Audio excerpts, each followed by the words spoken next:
आज Doubtnut app download करें। Doubtnut पर अपने सभी गणित, रसायन विज्ञान, भौतिक विज्ञान और जीव विज्ञान के डाउट्स का करो सफाया। बस प्रश्न की फोटो खींचो, एक ही प्रश्न को क्रॉप करो और तुरंत वीडियो सोल्यूशन पाओ। अभी डाउनलोड करें। हेलो दोस्तों, हमें यहाँ पे क्वेश्चन दिया गया है विलयन की मोलरता की गणना कीजिए जबकि 440 ग्राम विलायक में 20 ग्राम NaOH घुला हुआ है। तो इसके लिए हमें क्या करना है, सबसे पहले हम देखते हैं कि इस क्वेश्चन में विलेय और विलायक क्या है। तो जिस भी यौगिक की मात्रा घुली हुई है उसे हम बोलते हैं विलेय, और जिस यौगिक में विलेय को घोला गया है उसे हम बोलते हैं विलायक। तो यहाँ पे अगर हम क्वेश्चन में देखें तो हमें निकालना क्या है, मोललता हमें ज्ञात करनी है। जो विलेय है वो हमारा क्या है, NaOH, जिसकी मात्रा हमें दी गई है 20 ग्राम। फिर अगर हम विलायक देखें तो विलायक की मात्रा हमें दी गई है 440 ग्राम। अब हम यहाँ पे देखते हैं कि हमें मोललता कैलकुलेट करनी है, मोललता की गणना करनी है। तो मोललता का एक फॉर्मूला होता है, मोललता बराबर विलेय के मोलों की संख्या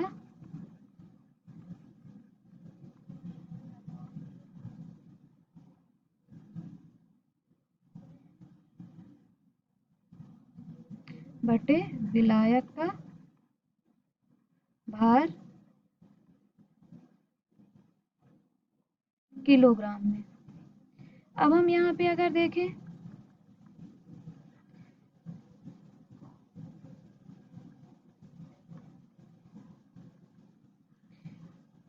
तो हमें यहाँ इस क्वेश्चन में विलेय के मोलों की संख्या नहीं दी गई है, तो हम क्या करेंगे, विलेय के मोलों की संख्या को निकालेंगे।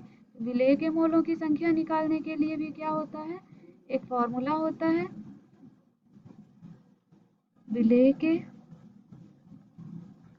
मोलों की संख्या बराबर विलेय का भार बटे विलेय का अणुभार।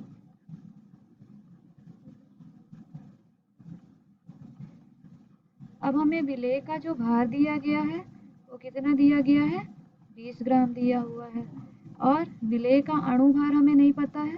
तो हम क्या करेंगे, विलेय का अणुभार निकालने के लिए सबसे पहले जिस यौगिक का हमें अणुभार निकालना होता है उसका हम क्या करते हैं, जितने भी उसके तत्व होते हैं उनके भार को क्या किया जाता है, जोड़ दिया जाता है। तो विलेय जो है वो हमें क्या दिया गया था, NaOH दिया गया था। अब हम क्या करेंगे, NaOH के लिए का अणुभार ज्ञात करेंगे। तो NaOH का अणुभार ज्ञात करने के लिए NaOH, सोडियम का जो अणुभार होता है वो होता है 23, ऑक्सीजन का होता है 16, हाइड्रोजन का होता है 1। तो हम इसको सबको जोड़ देंगे तो ये क्या हो गया, 40। तो हमें यहाँ पे विलेय का जो अणुभार आ गया वो हो गया 40, और विलेय का भार जो हमें दिया गया है वो कितना दिया है, 20 ग्राम। तो हम यहाँ पे वैल्यू रखेंगे और विलेय के मोलों की संख्या को निकाल लेंगे। तो ये हो गया 20 ग्राम बटे 40 ग्राम बराबर 1/2। अब हम मोललता ज्ञात करेंगे। तो मोललता ज्ञात करने के लिए जो हमारा फॉर्मूला था वो था विलेय के मोलों की संख्या अपॉन विलेय का भार किलोग्राम। तो यहाँ पे हम मोललता अब कैलकुलेट करेंगे। तो मोललता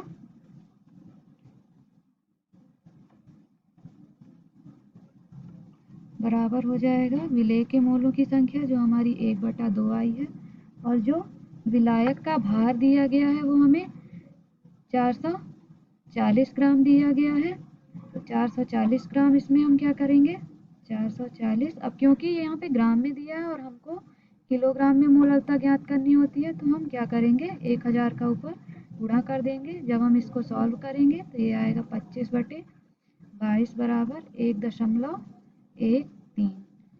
ये हमारा क्या हो गया, आंसर हो गया। इसकी मोलरता जो क्वेश्चन में मोलरता पूछी गई थी तो क्या हो गई, 1.13। कक्षा 6वीं से 12वीं से लेकर नीट, आईआईटी, जेई वो एडवांस के लेवल तक 1 करोड़ से ज्यादा छात्रों का भरोसा। आज ही डाउनलोड करें डाउटनेट ऐप या व्हाट्सएप करें अपने सारे डाउट्स 8400 400 400 पर।